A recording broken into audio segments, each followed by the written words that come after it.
kế tan dòng nun hi Christian hết tia cắn nung mày hi lali xua ta na nung cắn nia cắn thì po khan lok na ni do na cắn mangai kal ta te zong zong po khan lok na munan kalani ke ni po na kira cắn kal ve hun chuang cắn ta na lok na munan cắn kalani chu wangin thi te lo la ta lo alo chak ta so tai mai ni chu ring tu te tan chuan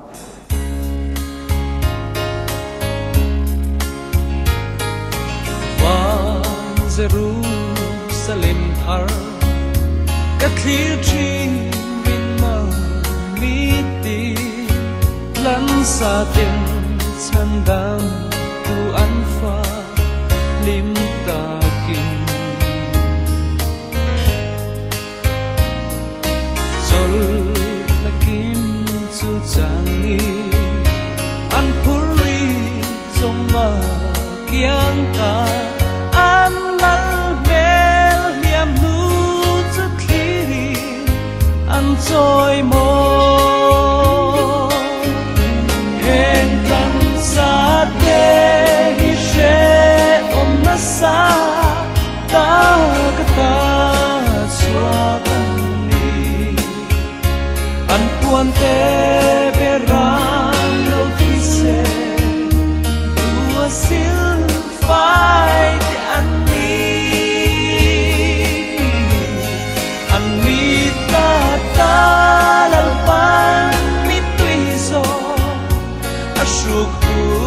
Sako sia antran tulal iswa fakir liminan za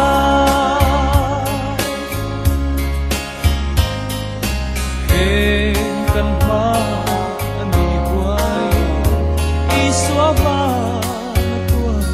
ngam ten an shing zong ai lal kri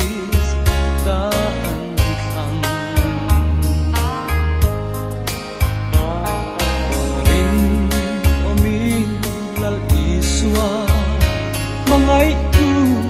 chuan zeli har sat na duaya chel taki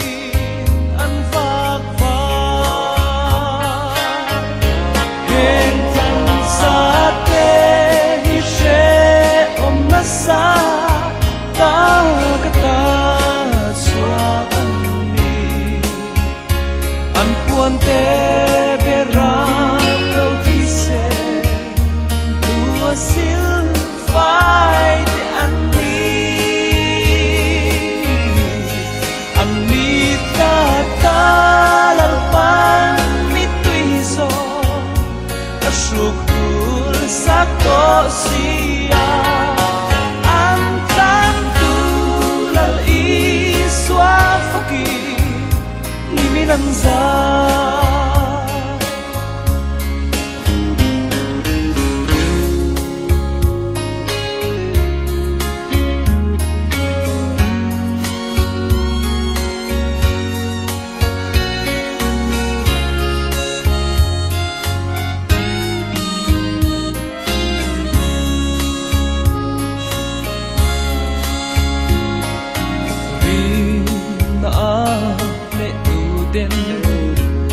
tuan lal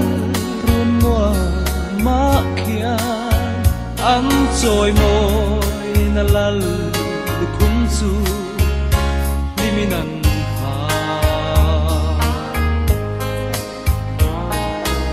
i suan ro rel na ni ro pui lo thleng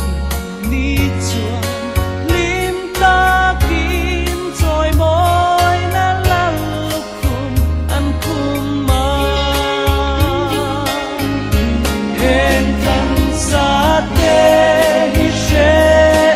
sa